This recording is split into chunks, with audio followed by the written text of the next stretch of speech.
Okay అమ్మా. So next power అనేది మనం నేర్చుకునే ముందు కొన్ని బేసిక్స్ అనేవి మనకి తెలియాలి. అవి ఏంటి అంటే మనకి వెలాసిటీ అంటే ఏంటో తెలియాలి.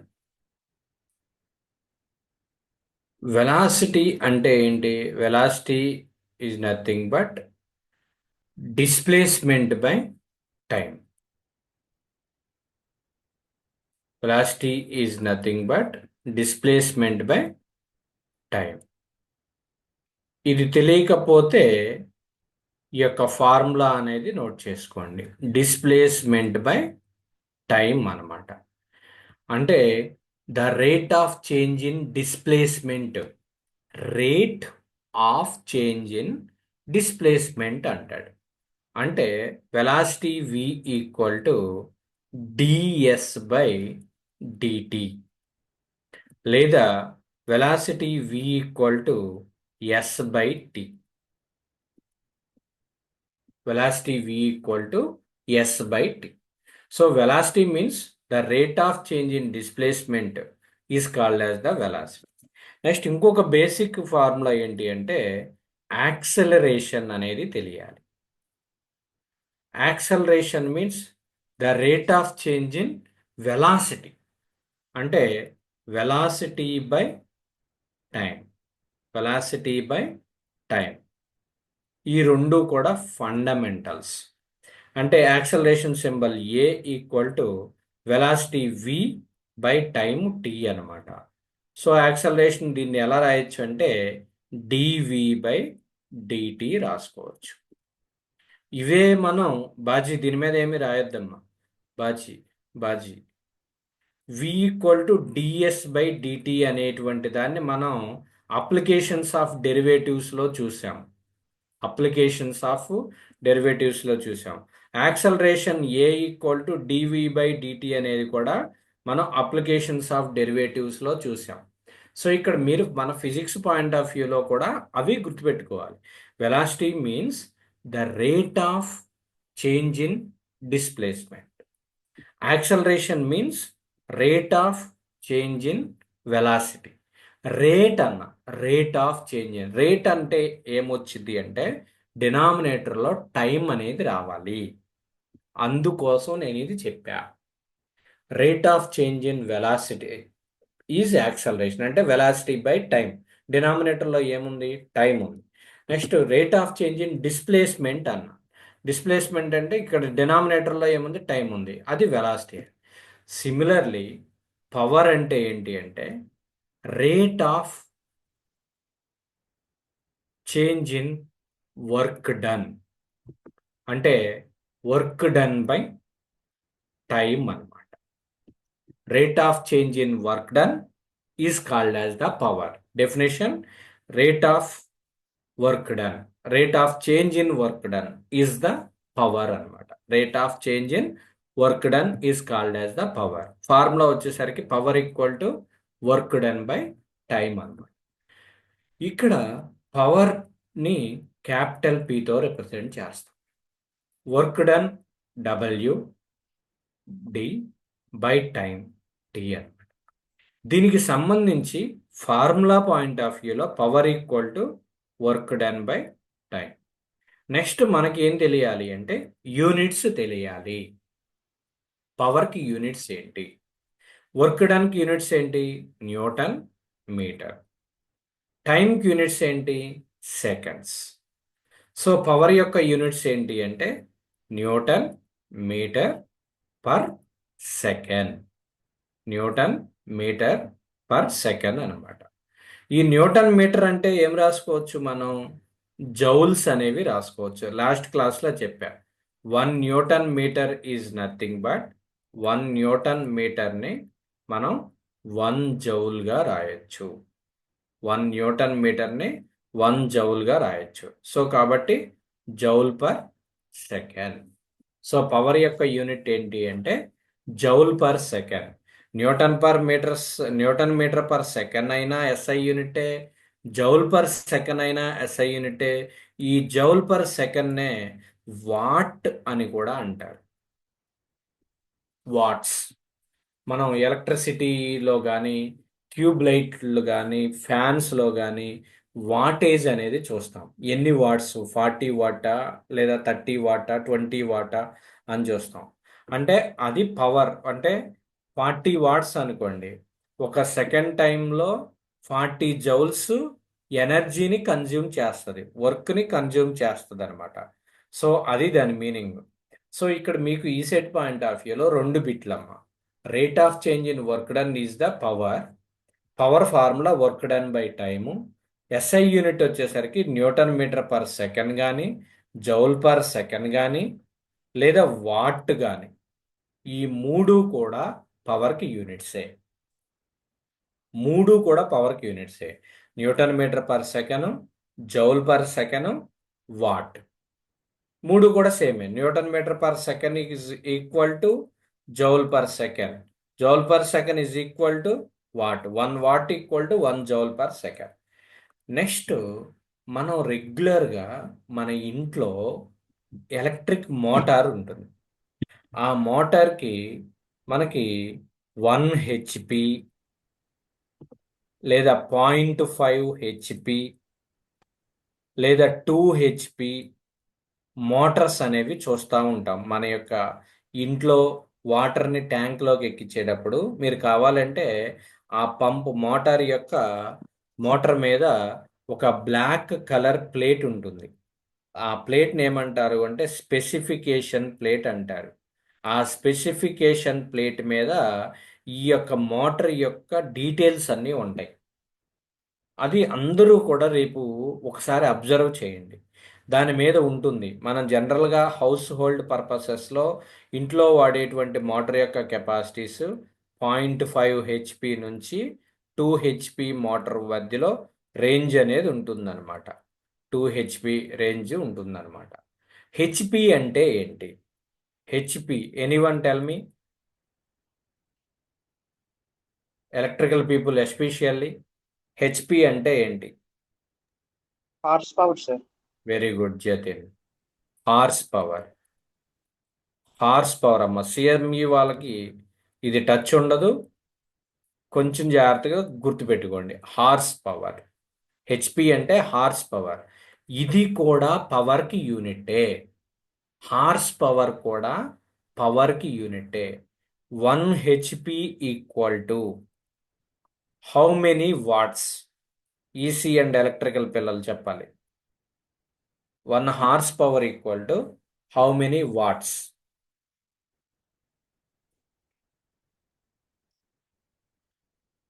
తెలీదా? Okay, no problem. ఇప్పుడైనా నోట్ చేసుకోండి. 736 వాట్స్ అవుతుందన్నమాట. 736 వాట్స్.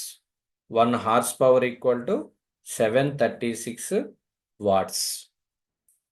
మీకు ఈసెట్ ఎగ్జామ్లో క్యాలిక్యులేటర్ ఉండదు కాబట్టి మనం 736 తీసుకుంటే క్యాలిక్యులేషన్ కష్టమైపోతుంది కాబట్టి మనం 740 వాట్స్ అనేవి తీసుకోవాలి. ఓకే, సో 740 వాట్స్ అనేది తీసుకోవాలి. ఓకే,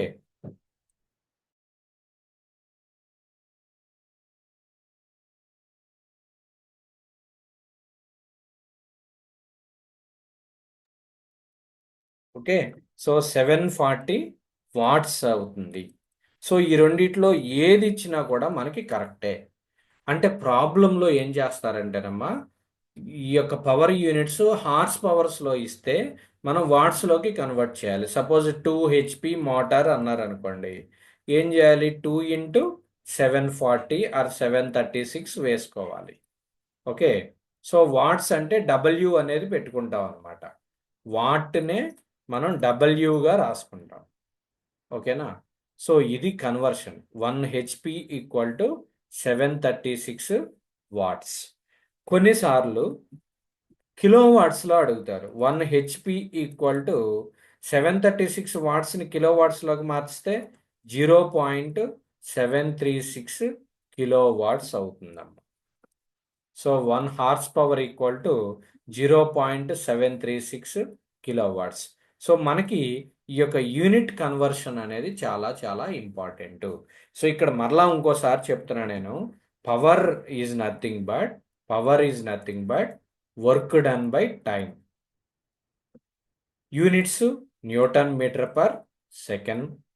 ఆ న్యూటన్ మీటర్ పర్ సెకండ్నే జౌల్ పర్ సెకండ్గా రాసుకోవచ్చు. ఆ జౌల్ పర్ సెకండ్నే వాట్స్గా రాసుకోవచ్చు. 1 horse power equal to 1 HP equal to 736 watts కానీ లేదా 0.736 కిలో వాట్స్గా కానీ రాసుకోవచ్చు. ఇది ఇప్పటివరకు చెప్పినటువంటి దాని మీద ఉన్నటువంటి సమ్మరీ పవర్కి సంబంధించి. నెక్స్ట్ ఇంకొక బిట్ ఏం అడుగుతారు అంటే dimensional formula, dimensions of power అన్నమాట. Okay, dimensions of power 736 or 740. మనం 736 కరెక్ట్ వాల్యూ శశిధర్ 736. మనం అప్రాక్సిమేట్ వాల్యూ కింద 740 తీసుకోండి. Okay, have you get the clarity Shashidhar? 736 or 740. Okay, అది తీసుకోండి. నెక్స్ట్ డైమెన్షనల్ ఫార్ములా రాయాలి. డైమెన్షనల్ ఫార్ములా రాయాలి అంటే ఎంఎల్టి. Anyone tell? ట్రై చేయండి. పవర్ యొక్క డైమెన్షనల్ ఫార్ములా ఏ విధంగా రాస్తారో. యూనిట్స్ ఏం తీసుకోవాలి ఇక్కడ? న్యూటన్ మీటర్ పర్ సెకండ్ని తీసుకోవాలి. Newton metre per second. Newton అంటే నిన్న చెప్పా, KG metre per second square into metre by second. So దీన్ని ఇంకా సింప్లిఫై చేయండి. KG metre square by second square into 1/s.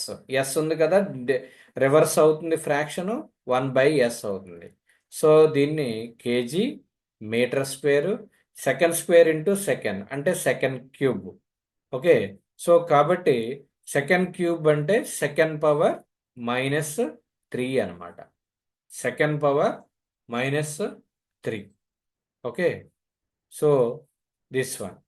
ఇది మన యొక్క కన్వర్షన్ అమ్మ. సో ఇప్పుడు చూడండి, కేజీకి పవర్ కోఎఫిషియంట్ 1 ఉన్నట్టు, కాబట్టి ఎంకి పవర్ కోఎఫిషియంట్ 1 పెడతాం. ఎల్ అంటే ఏంటి?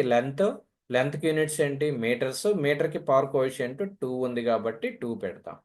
నెక్స్ట్ టీ అంటే టైంకి యూనిట్స్ ఏంటి అంటే సెకండ్స్. సెకండ్కి పవర్ కోఎఫిషియంట్ ఎంత ఉంది? -3 ఉంది. So ml² t power -3 is the unit dimensional formula of power అనమాట. It's a very very important bit. ఈ సెట్ ఎగ్జామ్ పాయింట్ ఆఫ్ వ్యూలో ఇంపార్టెంట్ బిట్. వెరీ గుడ్ అమ్మ Shashidhar and Likhit Kumar. Okay, ml² t power -3. వెరాజ్ నిన్న మనం వర్క్ డానికి చేర్చుకున్నాం. Work డానికి డైమెన్షనల్ ఫార్ములా ఏంటి? ml² t పవర్ -2 అనమాట. ఓకే, సో నిన్న ఒకసారి మీరు రివైండ్ చేసుకున్నట్లయితే జస్ట్ వర్క్ డన్ యొక్క డైమెన్షనల్ ఫార్ములా అనేది కూడా important. So ml² t power -2, అదే మనం సేమ్ థింగ్. ఓకే, నెక్స్ట్ ఈ యొక్క పవర్ని ఈ మరికొన్ని విధాలుగా రాసుకోవచ్చు. నోట్ చేసుకున్నారు కదమ్మా? డైమెన్షనల్ ఫార్ములా ఎలా క్యాలిక్యులేట్ చేశాను అనేది చూసుకోండి. బేసిక్ యూనిట్ తీసుకోవాలి ఫస్ట్. ఎందుకు అంటే యూనిట్స్ అండ్ డైమెన్షన్స్ మీద, యూనిట్స్ అండ్ మెజర్మెంట్స్ మీద 2 బిట్స్ వస్తాయి ఈ సెట్లో. ఆ ఒక్క చాప్టర్ చదువుకుంటే 2 బిట్స్ వస్తాయి అనేది కాదు. రిమైనింగ్ అన్ని చాప్టర్లో ఉన్నటువంటి క్వాంటిటీస్, ఇక్కడ ఈ చాప్టర్లో వర్క్ ఉంది, దానికి డైమెన్షనల్ ఫార్ములా అడగొచ్చు. ఇప్పుడు పవర్ ఉంది, పవర్కి డైమెన్షనల్ ఫార్ములా అడగొచ్చు. రేపు ఎనర్జీ వచ్చింది, ఎనర్జీకి డైమెన్షనల్ ఫార్ములా అడగొచ్చు. ఆ విధంగా అనమాట. నెక్స్ట్ ఈ యొక్క power formula, power equal to work done by time అనేది తీసుకున్నారు. ఇప్పుడు నేను ఇది గుర్తుందా లేదా? అందరూ ఈ యొక్క ఫార్ములా గుర్తుపెట్టుకోవాల్సిందే. Work done by time, rate of change in work done is the power. నేను ఇప్పుడు వర్క్ డన్ అంటే ఫార్ములా ఏంటి? Force into displacement. ఇది ఒక ఫార్ములా. రెండో ఫార్ములా నేనేం చేస్తాను అంటే power equal to work done ప్లేస్లో force into displacement by time రాసుకుంటా. సో ఇలా కూడా ఒక ప్రాబ్లం అడగొచ్చు. అంటే ఫోర్స్ ఇస్తాడు, డిస్ప్లేస్మెంట్ ఇస్తాడు, టైం ఇస్తాడు, పవర్ క్యాలిక్యులేట్ చేయమంటాడు. నెక్స్ట్ మూడో ఫార్ములా దీన్ని F into S by T. S అంటే ఏంటి? Displacement by T, time. Displacement by time అంటే ఏంటి? Anyone tell me? Displacement by time. Velocity. Velocity. Velocity, sir. Very good, excellent. So F into V. So పవర్కి ఇంకొక formula ఏమొచ్చింది అంటే force into velocity. Velocity అంటే displacement by time అన్నమాట. దీని నుండి మనం ఈ యొక్క ఈక్వేషన్ అనేది రాసాం, ఫోర్స్ ఇంటూ వెలాసిటీ. ఇప్పుడు ఎన్ని ఫార్ములాలు వచ్చినాయి? Work done by time, FS by time, next F into force into velocity వచ్చింది. నెక్స్ట్ కొంచెం డిఫరెంట్ ఏంటి అంటే ఫోర్త్ వన్, నెక్స్ట్ వన్ మీకు ప్రెజర్ డెఫినేషన్ చెప్పండి ఎనీవన్, లేదా ఫార్ములా కానీ.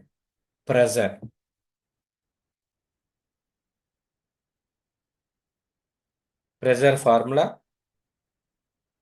Pressure P equal to small పిగా తీసుకోండి, కన్ఫ్యూజన్ వద్దు. పవర్ ఏమో క్యాపిటల్ పి తీసుకోండి. ఈ చాప్టర్లో ప్రెజర్ని స్మాల్ పిగా తీసుకోండి. Small P equal to force per unit area. తెలియకపోతే నోట్ చేసుకోండి. Pressure means force per unit area. అంటే ఒక ఏరియా, ఎంత ఏరియా తీసుకున్నావమ్మా, దీని మీద ఒక ఫోర్స్ అప్లై చేసావు. So F by area, force per area. Civil వాళ్ళు మన స్ట్రెస్ ఎలా క్యాలిక్యులేట్ చేస్తున్నాం? Force per unit area. So same అదే ప్రెజర్ కూడా అదే, ఫోర్స్ బై ఏరియా అన్నమాట. దీని నుండి ఫోర్స్ ఈక్వల్ టు ఏం రాసుకోవచ్చు? ప్రెజర్ ఇంటూ ఏరియా రాసుకోవచ్చా, రాయకూడదా? Observe that relation. మీరు ఆ డెఫినేషన్ కూడా ఒకసారి నోట్ చేసుకోండి అమ్మా. ప్రెజర్ అంటే force per unit area. Force per unit area is called as the pressure. So P equal to F by A. దీని నుండి force equal to pressure into ఏరియాగా రాసుకోవచ్చు. సో కాబట్టి ఇప్పుడు నేను బేసిక్ ఫార్ములా ఈ యొక్క పవర్కి F into S by time అనేది తీసుకుని ఫోర్స్ ప్లేస్లో ప్రెజర్ రాసుకుంటా, into area into displacement by time. Okay, so force ప్లేస్లో నేను పిఏఎస్ బై టైం అనేది రాసుకుంటాను. ఫోర్స్ ప్లేస్లో మనం ఏంటి, ఫోర్స్ ప్లేస్లో మనం ఏ రాసుకోవచ్చు? ప్రెజర్ ఇంటూ ఏరియా రాసుకోవచ్చు అనమాట. ఓకే, సో దీని నుండి pressure into area into displacement అంటే వాల్యూమ్. ఏరియా ఇంటూ డిస్ప్లేస్మెంట్ అంటే వాల్యూమ్ అనమాట. So P equal to pressure into volume by time అనేది కూడా ఇంకొక ఫార్ములా పవర్కి. ఇక్కడ small P is nothing but the pressure అమ్మ. ప్రెజర్. ఈ క్యాపిటల్ వి వచ్చేసరికి వాల్యూమ్. నేను అడ్డగీత గీశాను ఎందుకు అంటే మనం ఇక్కడ వి అంటే వెలాసిటీ తీసుకోండి. ఓకే, వెలాసిటీ తీసుకోండి, కన్ఫ్యూజన్ లేకుండా. ఇలాంటి వి గీసినప్పుడు ఇది వాల్యూమ్గా ట్రీట్ చేసుకోండి. సో ఈ 4 ఫార్ములాల మీద కూడా మనకి పవర్ మీద ప్రాబ్లమ్స్ అడగటానికి అవకాశం ఉంటుంది. Pressure into volume by time, force into velocity, next force into displacement by time, లేదా work done by time. So ఈ 4టినే ఇంటర్చేంజ్ చేసి డిఫరెంట్ వేస్లో ప్రాబ్లం అనేది అడుగుతూ ఉంటారు. ఎలాంటి ప్రాబ్లం అడుగుతారు ఏంటి అనేది ఫర్దర్ క్లాసెస్లో మనం డిస్కస్ చేయడం జరుగుతుంది అనమాట. So this is about the power concept. ఇంకొంత ఉంటుంది, అది నేను